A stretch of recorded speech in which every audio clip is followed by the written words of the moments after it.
Bannerlord is a difficult game. Its combat brutal and intense.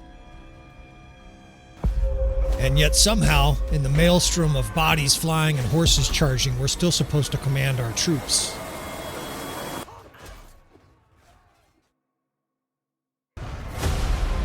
Of course, you can't command your army if you're already dead, so the first key is to survive. But the battlefield is chaotic, your foes all want to kill you, and somehow in this carnage, you also want to lead your troops to victory. In this new series, we'll cover how to build a savage warlord from scratch, how to equip him for success, and finally, how to lead your army to ultimate glory.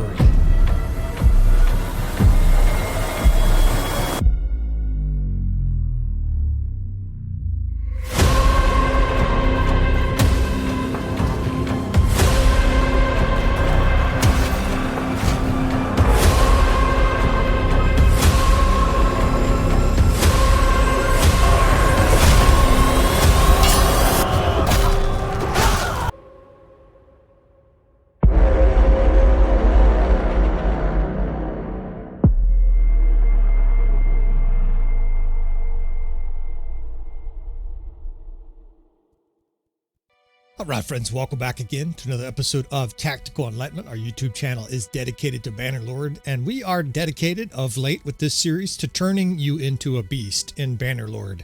Of course, our channel is dedicated to tactics. We will have tactics again in this episode. However, we are going to discard our horse. We still have, I think, virtually the same army. This is just the same saved game that I loaded maybe a week ago. This episode, though, this battle, we are going to fight mostly on foot. At the beginning, we'll ride a horse a little bit. We've got all the same great armor, the same great character, but we're going to dismount very early on and set this boy free and fight on foot. A lot of guys express interest in fighting on foot, but they say it's very difficult for them. And I will talk about some of my philosophies for fighting on foot, show you sort of how we weave in and out of a battle, how to survive, right? How to use your troops and command them while you're on foot and still survive and have success. Now we're going to change to 3 stacks of Druids here, right? We're going to wield a hammer. The advantage of the hammer is it hits multiple units at once. We're still going to use our decreased ranged taken damage because this Battanian force, if I remember right, has, almost 1,000 archers here, right? So we're concerned about that. This is an unusual mix. Usually your armies in Bannerlord will have 50% plus infantry. Here, this Battanian force has over 50% archers. Now we're badly outnumbered, but of course our army is a beast, and with tactics, with our medicine skill, 330 medicine skill, and some other savagery, we should be able to win. Now I don't like the middle, right? We don't want to be in an area where the enemy can spread out. Just like the Spartans, we want to condense our enemy and fight where their numbers don't give them as much of an advantage. Now notice the banners. This is a constant theme we'll talk about, right? You'll constantly see banners in battles like this where we choose captains that decrease damage. That way our units take less damage, right? Decreased ranged attack damage, right? That means they're shooting our shock troops and doing less damage. Now these shock troops, I'm probably going to tether to me this episode. In other words, F1, F2, right? Follow me, boys.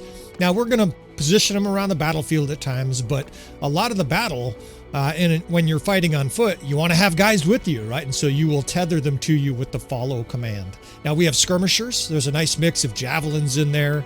That looks like it's going to be a pretty effective unit to flank the enemy with. And that'll also be one of the focus on this episode, flanking the enemy, right? Attacking them from the side. So the first division is very heavy infantry, legionary and stuff like that, high survivability. So they will hold the line. They will push forward in the shield wall. Our 4th division, as I've mentioned before, this is crossbow, and that's important. That way, in a moment's notice, I can tell these gals to square, right? These guys and gals, you could safely sit in the middle there and be just fine for a long time, even under assault by like horse archers. See what else we got here. We got the 5th Archers, the 8th Corps. Of course, Hugh the Hammer leads the 8th Corps. We will have to do a custom battle or two to show you how to fight on foot with the lower level character. For this first run, though, we're going to have this God mode, right? This Beast mode. What are you capable of doing in Bannerlord with a level 40 plus character, high-end armor, the right perks, the right specs? Hopefully, we can give a good demonstration here. Now, this battlefield, people ask, where do you find a Peekaboo Ridge? I can't find one. A lot of battlefields have like 3 or 4. There's another one right there. Of course, I have so much experience playing Bannerlord, I can see them almost like college boys see a nice set of tits. That is a clear ridge that the enemy has to come over. So is that, but we're not going to be able to get to that one. We'll use this one that's further back. And the key distinction is a sharp ridge. Think of it like the back of a dinosaur. You want it to be a fairly steep ridge. That way your troops, in fact, our archers here are lagging up a little bit. We'll beat off some of these horse archers. We're doing some beating off here and some other vile, crude things here. We'll try not to get too X-rated. And, you know, you could smash guys with horse still with this hammer. It's very effective. But most of our combat in this battle, I will fight on foot. Right? Guys want to see us fighting on foot. Now, when you're fighting on foot, one of the key things is still to be able to command your army. So I like to have a nice setup at the beginning. That way, once the battle gets going, of course, you have an idea where what units are, right? If you don't know where your units are in battle, it's going to devolve into chaos pretty quickly. Now you see that ridge over there? Let's put some cavalry, right? Let's block that with the 2nd Cav. In fact, these are enemy infantry pouring up for some reason. We will block this ridge. Because initially in a battle like this, the enemy will charge you with cavalry. They will sort of, I guess you could consider it probing your defenses here. Right now we're sticking the 6th and 3rd toward the top of the hill there. That is because eventually we are going to charge and flank this enemy. I don't know exactly how this battle is going to go, right? Of course, because they have an unusual army and this battlefield is highly unusual. At the bottom here, I'm just sticking the 8th Corps, and we can give them a nice little archer division, a mounted horse archer division here to suppress these cavalry charges. Now, you want to limit how much you're firing here, right? You notice none of our crossbow are firing. We are on hold fire, and that is because I don't really want all our archers expending all their ammo, especially when the enemy is falling back like that. You see their horses moving away. Your units do a lot less damage when the enemy is falling back. In other words, when they're moving away from you. It's just like baseball. The speed of the pitch and the swing of the bat. If it's a faster pitch, the ball goes further when you hit it, right? It's a physics thing. And you'll see me sort of toggle on, fire on, and hold fire, right? Because you really don't want your archers wasting a huge amount of ammo. Now, this is the main concern, right? The enemy has like 1,000 archers and infantry right over this hill. Again, we're using the battle size mod. This is a mod that increases the total amount of units on the battlefield. I think there's probably 1,500-ish on the battlefield right now. So I've got this infantry division, the 1st division here, and my main goal is to hold the center with that division, right? The infantry, the enemy eventually is going to come over this ridge. Now, initially, we're going to commit to a Peekaboo Ridge defense. We're going to let our archers work. Look at this. This guy's stuck up here. Let's see if we can kill him with a javelin shot. Oh, man, just barely missed. All right, so the enemy is going to come over this ridge. It's inevitable. They have to, right? Well, they don't actually have to. Theoretically, we're the attacker here, but anytime that you're fighting a number of troops where you're so hugely outnumbered, the AI is like, oh, we win, let's attack. So they're going to attack us here. Now they're starting to shoot us. That's your cue to fire. If you're being shot, especially lots of arrows, that means a lot of your archers can see them. Let's start shooting. Now I couldn't see. And of course, we'll use the RTS mod here, but let's observe again the Peekaboo Ridge for 10 seconds. Look at this Lord. There's a bunch of fiends coming over the ridge. Good night, right? These guys are going to get torched. He got hit already. He's killed already. Fiends are holding their neck because they're shot to death. Now the AI was running off with my character here. I want to keep my infantry tucked right at the base of this ridge. That way they're not getting shot, right? It's difficult to shoot us here because we're protected.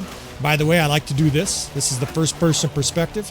If all you can see is a horse's ass, it's very unlikely the enemy can hit you with arrows. So I'm just ducked, hiding behind our cavalry line here and letting our archers smoke everything.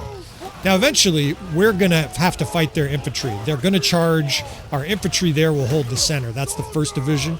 With this 3rd and 6th, we will start to wrap up the enemy on this right flank. Now, right now, I'm just charging to push their cavalry out of here, at least until their infantry start to charge. We're just going to make sure this cavalry can't charge us until the real action starts. Still skirmishing with their archers, and this is, of course, this is just gravy for shock troops. Our shock troops are excited to smash these horsemen to pieces, kill them before the enemy infantry charges. You should be like one-shotting a lot of these horsemen, right? Oh shit, they have started to charge. All right, so let's start our flanking movement here. The 3rd and the 6th, we're going to start pushing hard towards the hill here. Now, notice what I'm doing there. That's cavalry. I'm putting a line of cavalry there. That way, no enemy archers can come to the top of the hill and shoot us, right? They basically will have horses screening us from them. Meanwhile, the enemy infantry totally committed to the valley. It's almost like running down the hill. That's fascinating. So they're literally running past our infantry square here. All right, so some cavalry coming behind us here, right? Let's just put some cavalry again behind us. I love using cavalry in defensive situations like this. Now it's time to charge. In fact, it's no longer a flank. This is just a chaotic situation. Like I said, I wasn't certain how this would work out, but we like this situation. The enemy has no archer support. Our infantry, 3 different divisions of infantry are going crazy in here. Our archers are shooting, and there's no friendly fire. And we're going to start just enveloping this enemy force. Let's just push downhill and kill everything in sight. Now, I don't have the friendly troop color turned up high enough. It's difficult to tell who's who. Hopefully you can see the green uniforms of these soon-to-be dead fiends. Now, they're bringing up archers here, hopelessly trying to shoot. And now we have all the momentum, and there's no archers shooting us. So what would you do here? You charge, right, recklessly. Now, notice all these infantry divisions that are wrapped around me here.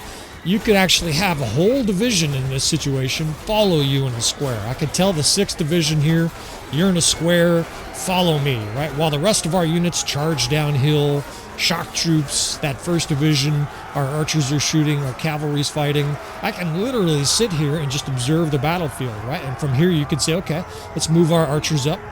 Let's get the crossbow and the archers set on the opposite bank there. That 5th division can spread out here. Anytime you're advancing your infantry, of course, you want to move your archers to accompany them. Now, it's about to get ugly. The enemy has a nice ridge actually set up with 500 plus archers, so we're going to have to get medieval on their asses. You start reforming some lines here. Shock troops behind infantry, and we're going to try to get what's left of our cavalry set up to protect us. We're going to do a shield and shock approach here, which is leading with heavy cavalry. Now, it's much harder to fight on foot. There's no way around it. In fact, it would be nice if there was some kind of benefit to fighting on foot, but the bottom line is if you had to win, like playing for money, you should always be on a horse, always. That's just the reality of it. You're really only playing on foot for the fun of it. You might kill more, but you're never going to command as well on foot, right? You can't see the whole battlefield. You can't run to a high spot quickly, etc. Now, we're going to push forward into this army. This might be fatal, but we annihilated the enemy's first wave so easily. I think we have a lot of units that are pretty high health. So again, we're just going to duck, stay behind our infantry lines here, right? These legionnaires are pushing forward. I also have the 2nd division. There's 29 guys left, 29 heavy horse, just standing at the edge of the enemy there. You can see it right in the center. And what those guys are doing is shoving a hole, basically shoving a way for the rest of our troops to move up. And a big key is their enemy archers are shooting those guys. We'll give you a little perspective on what it looks like. Now, the archers are to the enemy's side, and this is essential because they're just scorching the enemy archers. Instead of shooting their shields, they're actually shooting enemy archers. Now, here's another thing I want to show you, right? The crossbow, and I mentioned this most battles, are now infantry. They're out of ammo. Fortunately, God, the AI is doing terrible things with my character. It ran off and then threw a javelin at one of our own guys. We're going to charge with that crossbow division.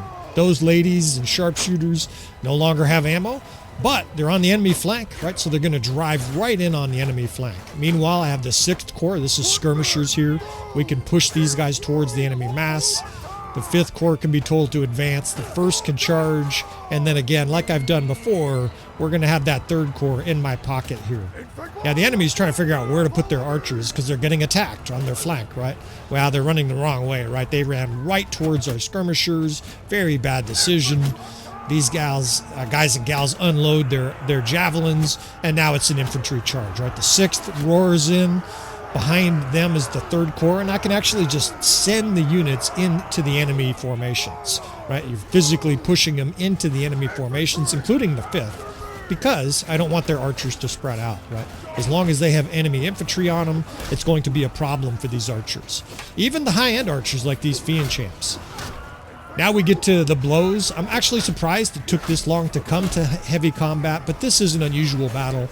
I will look for a melee heavy battle at some point or other for this episode.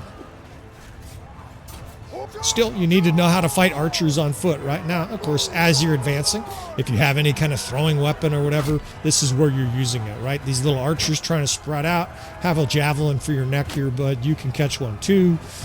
And the nice thing is you can run while throwing these, right? They keep running, meanwhile you're killing. You can't shoot a bow very well while you run. All right, so I've got my posse here, and we're just going to shove them between where I'm standing and where the enemy is. That way we have protection, right? Your character will get smoked if there's nothing between you and archers. The 6th Corps, I actually made a mistake here. Okay, the 3rd looks good. I actually kept the 6th Corps in a shield wall. That's a rookie mistake. You want to keep your infantry lines advancing in line formation because they move much slower in shield wall. In fact, I think they're in shield wall now, but they're blocking so many arrows, they're holding up their shields religiously. Now, I just looked up and this battle is over. I think mostly because of the Peekaboo Ridge here, but we destroyed this force, right? So much that we can fuck around with this little highborn youth here, stab him to death with our javelins, and wrap this episode up. So, that didn't really satiate my desire for hand-to-hand combat. And here's what I'm thinking, fellas. You guys don't need to see a god in action, beast mode in action.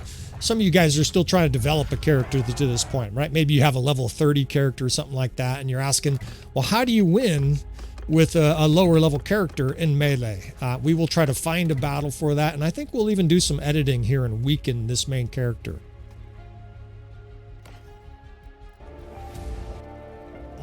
Hopefully the garrison doesn't sally out. If not, this is going to be ideal. Now, our force is a little bit diminished here. We've picked up some weaker Battanian troops just to help fill out the numbers here. But we've lost about 40 troops fighting our way down to look for a Sturgeon force to fight. Sturgeon armies consistently can be counted on to have lots of cavalry and lots of infantry. In fact, they have 4 archers. You almost never see that. That might be from one of the mods we're using. One of the StrengthenAI mod sometimes affects it, but let's go ahead and fight them with our seriously nerfed character. Now let me show you what I've done. In addition to taking Hugh the Hammer to the Goodwill, we've also nerfed his stats. Now he still has a decreased melee taken damage banner, but look at his equipment, right? We have taken off his high-end equipment here. We're going to try to show you how to deal with melee combat, hand-to-hand combat with a mediocre character. I don't actually know how well I'm going to be able to do here. Now, he still has his good hammer, but that's not a high skill smith hammer. You can smith that with like 130 skill. We've also nerfed his stats here with the use of some editing software, a little editing mod. His athleticism and two-handed skill are now the kind of skill level you would see with like a level 15 or 20 character. So Hugh the Hammer is suddenly Hugh the Hobo here, and we're going to fight this very large Sturgeon force and see what we can do. Now, the purpose of this, of course, is to give you an idea of how I would recommend people fight with a lower athleticism, earlier level character in hand-to-hand. But to be sure, you're always better off on a horse.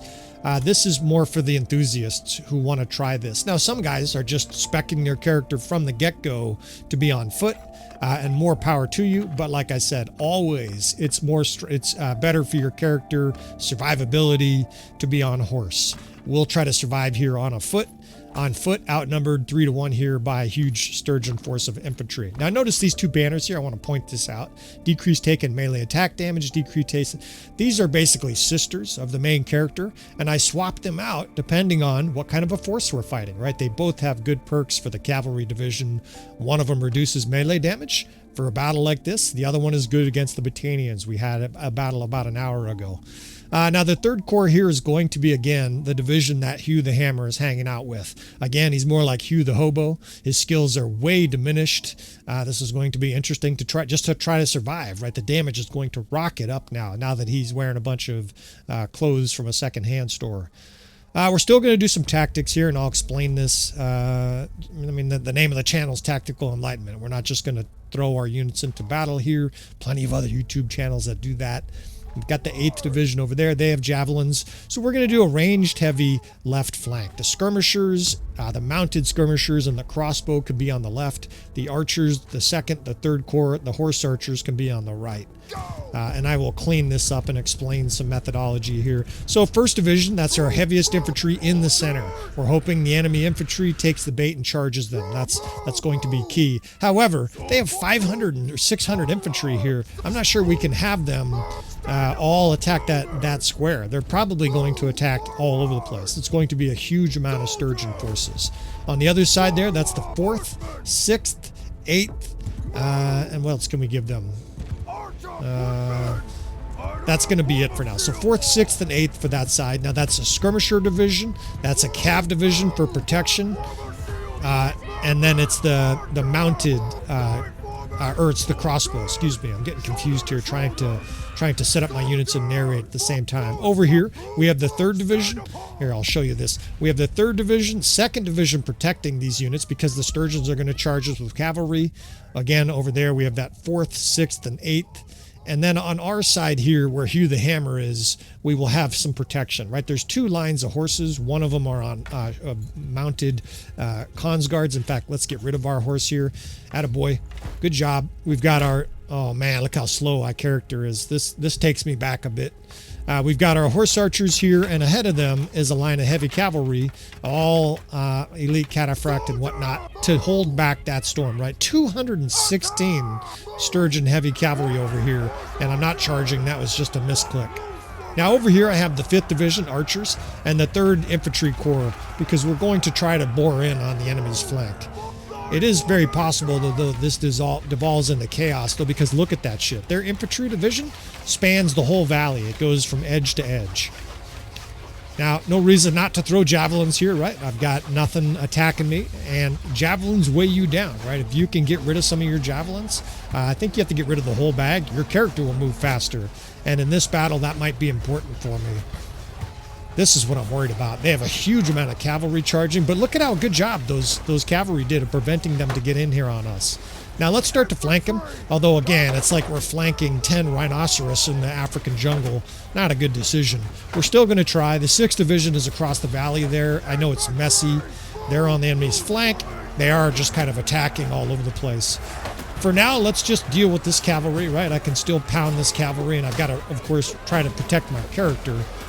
Once we weaken this cavalry a little bit, we're going to start to try to get behind the enemy with this 3rd Division.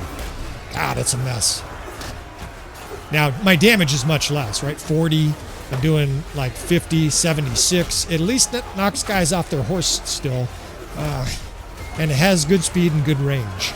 I've really got to watch for blows here. And what are you doing, right? As a tank in a battle like this, well, you're trying to survive. Numero uno is survive, right? You're not killing anybody. And I can almost append this battle to the last episode. But you're going to see me use caution with this kind of weapon speed and athleticism. If you get surrounded, you are dead. That's all there is to it. In fact, look at that shit. That did like a quarter of my health, and that's not a high-level infantry. So what do? You run away from them, right? I'm literally just running. We can throw a few javelins here where we get a little clearance. As soon as there's not guys behind you, then you can start thinking about getting offensive again.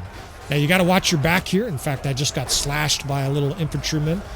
Mostly I'm watching for cavalry, right? Throwing javelins at me and shit like that. Or these two-handed guys with giant axes, right? They're literally like right next to me, and you can almost see their axes hitting me, right? You've got to be very careful. Defense is more important than offense at this stage, right? I'm taking my blows as I can, but making sure I don't catch one of those axes to the face. This angry woman here is swinging her axes at me. These gals here are remnants from the My Little Warband mod. Okay, we finally trucked her to the ground.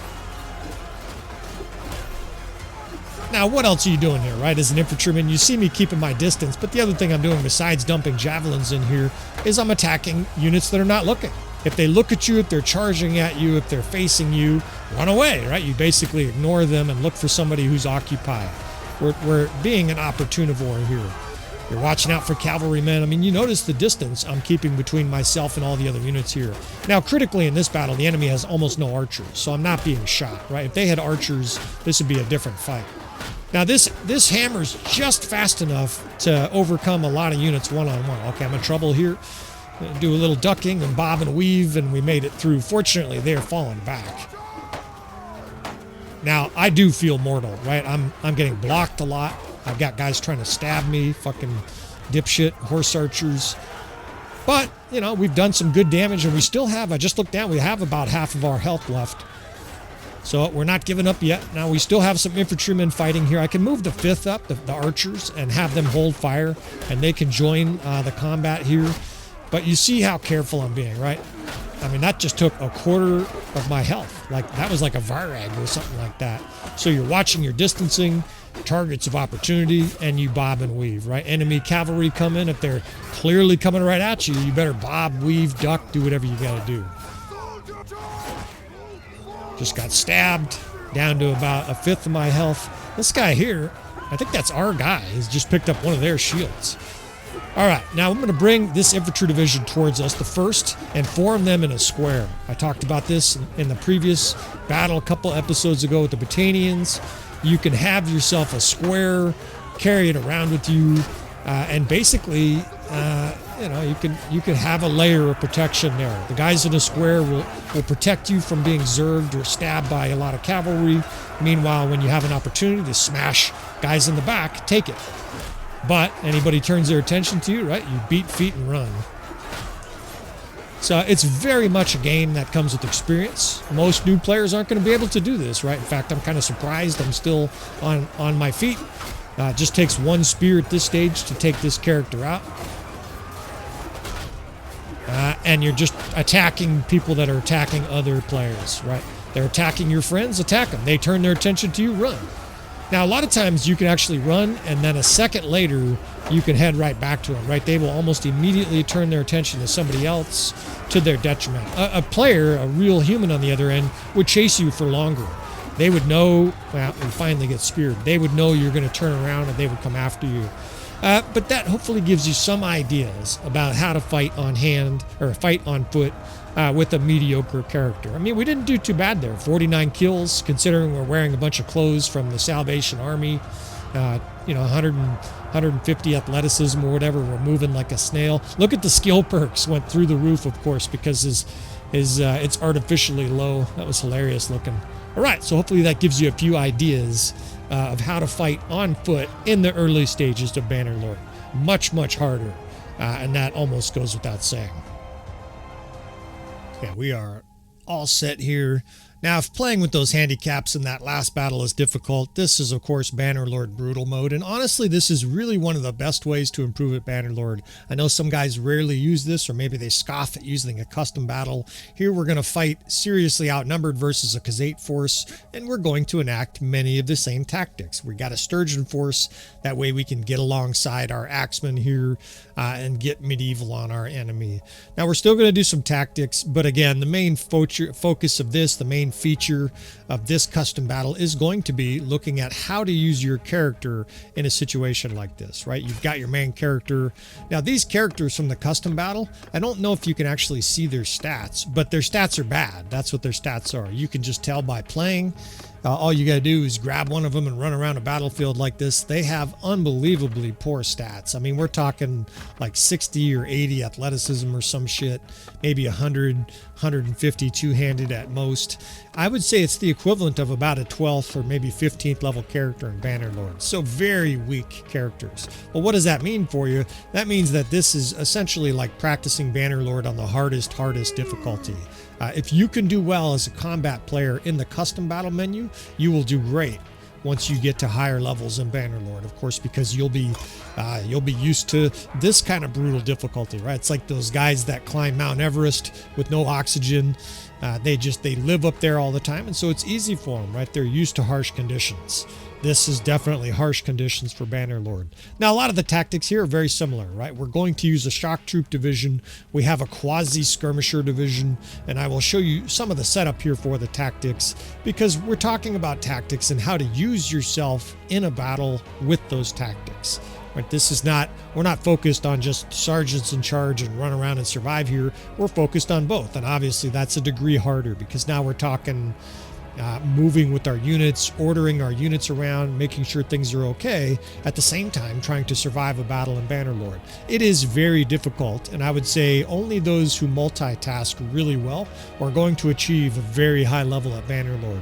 Some guys, this is just not for them, right? It's too much going on. All right. We've got two different archer divisions here. We've got an archer division on the flank. I like to do that. You see me using flanks a lot. In fact, that'll probably be the name of this episode. Something to do with flanking on foot. That is the best way to fight in Bannerlord, right? If you're going, and what I mean by that, from a tactical perspective, right? You don't want to attack the enemy headlong. We're outnumbered. We're going to lose. Now they're pounding us with horse archers. A nice solution to horse archers is just to put a bunch of shield wall cavalry towards them. Those guys will absorb a lot of attention, a lot of arrows. Our archers are shooting them here. And of course, when they retreat, then's your chance to get some revenge, right? We lop off a few heads here as they run through. You got to make sure you don't get slashed, but you do good damage there. Oh, shit. All right, let's get the 6th Division back. 6th and 3rd here is on the enemy's right flank, our side here. They're coming in a lot faster than I expected. Let's go ahead and move our 1st and 2nd Division, that's infantry and cavalry, right in to attack the enemy. We want them distracted by those two divisions. Our plan, then once they're somewhat occupied, in fact, they're totally charging us here, is to attack, right? We have the 6th and 3rd, and I'm actually going to wrap the 3rd Division behind the enemy here, right? We want our shock troops swinging at the back of their head, not at their shields. So we're going to try to avoid the cavalry here. Now notice again, I'm screening with cavalry. That's a constant thing you'll see on the channel. We're just going to push this cavalry forward to give us a safe corridor here. That way their archers don't blow us up. Meanwhile, this 3rd Corps, I'm just going to put literally behind the enemy, right? All the way behind him. All of our axe-wielding guys come rushing in here. The heads start to roll. Once they're in position, charge, right? And then they all of a sudden start to bore in behind the enemy. The enemy hates being charged. Tell him to hold fire. You see that dipshit was trying to throw his axe. And then it's just combat at safe range. Now, even more so than that previous battle where I fought with Hugh the Hobo, these custom battle characters, look how slow he's running. He really does look like he's in a coma, ate like 10 pounds of pasta, and now can't barely move. But you can still do damage, and you're targeting guys that are not looking. They look at you, you simply run away. Now, it's not actually that simple, as that guy actually just showed. You got to be very careful of the enemy, right? Because you can't move very well, right? I'm basically looking for a way to run away from enemies. You're attacking enemies when they don't look, and when they look at you, quite honestly, you run away. Now, if you're one of those guys that parries really well, you're obviously in better position there. But look at how effective this was. Man, all they have left is their archers. This steamroll flank that we were just part of destroyed that Khazate force, even though, you know, we're badly outnumbered in this battle. I think we'll do a little sergeant battle here after we charge the enemy and just obliterate them. First, I'm just regrouping everybody here. They've got a bunch of horse archers still. They've got 100 archers over there. Our archers are going to be shooting the horse archers. It probably just makes more sense for us just to charge their archers. And it also doesn't matter. You're not here for the end stage of this battle. But I do want to have sort of a finished result here. So let's go ahead and press some cavalry towards their horse archers, and we can start moving the rest of our units forward. Now look at how protected my character is, right? That's almost overkill. It's nice to have protection, but you can actually clog yourself up if there's too many guys around you. That said, right, when we're charging here, you see me ducking, right? I'm going to send my meat shields in first. Those guys can be sent forward. They can absorb arrows. I'm not going to, right? I've got this 3rd Division still following me around. Now that the shields are leading, now they can charge, right? Up they come, these axe murderers. They're all excited. And there's Khazate heads to cleave, right? We'll get behind him again. One arrow at this stage will kill my character. Once you're close, of course, then it's time to cleave some heads. Some guys like to use a shield, sword and board with the two-hand. You can do that, but I would prefer to use my troops, right? I would prefer to hide behind them. Then you can have more javelins. If you're an archer two-handed guy, then you could have 2 quivers. It's kind of up to how successful you are. And talk about successful, right? We have, what, 45% of our troops survived, and we just destroyed a much larger Khazate force. In fact, you can see we're outnumbered here by 60 or 70. Let's go ahead and let the sergeants fight this and see how they do. Now, usually the sergeants do a calamitous job here. Our plan is to form a defensive ring around the ranged troops. Jesus. Maybe... And we'll do a little after editing here to save you from this tragedy of an effort by the AI to defend, or rather to kill themselves here in sergeant's mode, forming their treacherous, terrible circle. We will move on to the next battle. Alright, so let's ramp up the difficulty even more. This time we will play the Aserai, and we will play as a skirmisher troop within heavy infantry lines. Let's give them way more troops than us. Let's see, 550. Let's give them 120 more troops. So now we'll be outnumbered by about 25%. And we'll see what we can do here with the heavy flank. Now this battle is going to be a little bit different just because it's more open field, but very similar units, right? The Aserai and the Sturgeons, for all intents and purposes, are very similar, and most people make the joke that, of course, the Aserai are better than the Sturgeons in most areas. That's sort of true, but I won't get into that too much. Now, very similar setup here again. We're going to have a skirmisher division, the 6th, and that 3rd division. And again, we're going to try to flank. It looks like it'll be perfect again. From this left side. You can see there's a little bit of a blind there where their troops won't be able to see us very well. All right, so look at this. We've got this 3rd Corps division, right? And every single guy there is a shock troop. Now, both sides for this episode have tier 4, 5, and 6 units, so no scrubs in this episode. That's why we've got so many Mamluk guards and palace guards in there. Now, the 1st division, just like the previous battle with the Khazate, is going to anchor the center. We'll give them the 2nd division. I have 2 different archer divisions, but that's not necessary. That's just habit for me. It's like putting on, some guys put on 2 coats. That's just their normal way of going out in the rain and stuff like that. For me, I like to have 2 archers. That way you can flank if need be. We're just going to have them hold the center. On this left, though, just like the previous battle, I think it's very similar anyways. We've got we've got the 6th and 3rd division. And that's shock troops and skirmishers. Now, again, you can see we're badly outnumbered. I don't think it's going to matter, right? We're going to have our infantry in the center hold the line. They're simply going to hold their shields up. A square will work okay too. In this case, I want the shield wall just because I want the enemy line to have a better chance of hitting it. Like before, we're going to screen our side here from their archers with the 7th Corps. These are high-end cavalry, and that's going to allow our units to flank without being destroyed. And this is something I learned early on. Think about it. Look at the AI run off my character. Fucking dipshit AI. If you're trying to flank, right, and you're on the side like this with shock troops and the enemy has tons of archers, you get shot, right? So it's very important to have this cav shield wall here, absorbing arrow, gathering attention, and it's very, very effective, right? This is something I've done for a long time in Bannerlord, and if you take one thing from these episodes, this is the thing I want you to take, right? Cavalry there, holding that defensive line is immensely valuable. Instead of all those arrows and javelins and axes hitting us, it's hitting our shields, hitting those cavalry. Now we're going to start moving our skirmishers up here, right? These guys are going to throw javelins, and right behind them, we're going to have our shock troops. It's a little bit of a shield and shock approach with infantry. Both of these guys have throwing weapons, but I want that 3rd division to hold fire. I don't want them throwing those little hatchets. I mention it all the time. You want your shock troops using their shock weapons.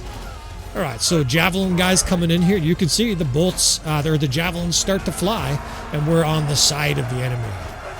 Now, kind of similar to that Sturgeon battle, they've broken multiple different directions. That's okay. And again, we're going to stick that 7th Cavalry Division out there to give us a corridor so that we can come and flank here.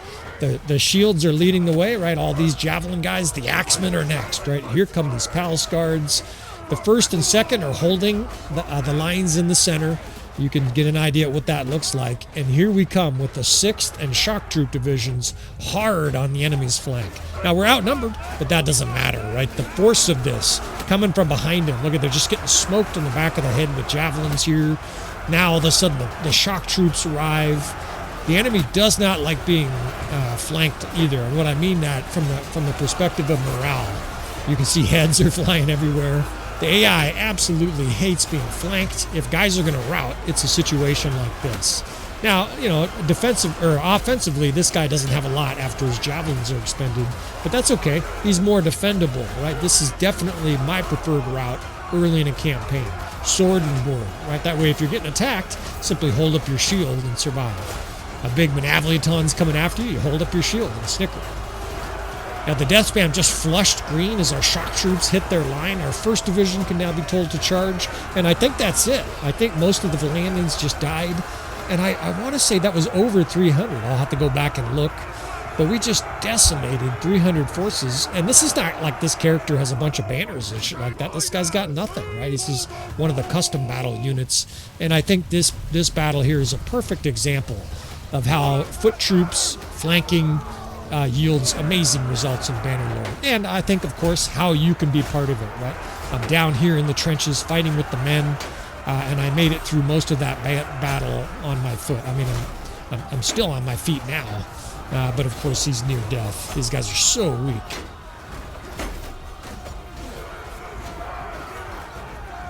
All right, we get a few little javelin throws here as we wrap up this episode. We're going to continue this series. I've got some more ideas. I appreciate your recommendations for this series. I really do enjoy sharing what I've learned at Bannerlord, sharing the joy I've had at Bannerlord, where you get out there into a dominant position and just wreck shop like this. I mean, we got a 3-to-1 kill ratio here, better than almost a 4-to-1 kill ratio here with this force in a battle we're outnumbered. In fact, I think, again, we'll try the sergeants here. We'll see if they do any better here while I finish my spiel. But if you have more ideas for this series, more things that you want to learn in Bannerlord, whether it's individual tactics or certain ways to use units. I'm not an expert at every single area of Bannerlord. I'm not a great horse archer. I'm not good on a horse with a lance. But I do have some experience with virtually every part of Bannerlord, and I'm happy to at least give it a shot if I think I have something to offer for you fellas. Now the AI actually has good positioning here. They've got their cavalry ready. Their archers are on this hill, spread out beautifully. You know, I wouldn't say that this is a bad performance so far, considering what they normally do. However, their infantry has no tactics. It looks like they just cowered against the hills. I'm just going to try to survive here, and we'll see. But I don't think the AI can win this battle, right? They're outnumbered by 20%. They're fucking up our horses. Our horses are flying through the air here. And, of course, we're just going to wrap this episode up here as the AI gets destroyed. So if there's more in this series or specific parts of this series you want to see, you obviously want to put some comments down there. If you have any questions or even criticism, I don't mind. If you guys got some things where I can be making improvements, it doesn't make any sense for me to have a YouTube channel and then to eschew good advice, right? If you have good advice, I'm happy to share it with other people. And of course, in many ways, this episode and this channel is a composite of different ideas I've learned from fellas like you. All right, like I said earlier, I appreciate it if you leave any feedback. Of course, you want to subscribe, right? If this is the first episode on the channel, you want to see we release Bannerlord content on a very regular basis. Please hit that like button on the way out. And of course, we'll finish this up just with the AI. The AI loses this battle, right? This is a battle where we flanked the enemy and obliterated them. Here, our forces get ripped apart. All right, all that said, you guys probably knew that result was coming. I appreciate you watching to this stage. Please hit that like button. And I will see you, friends, next time.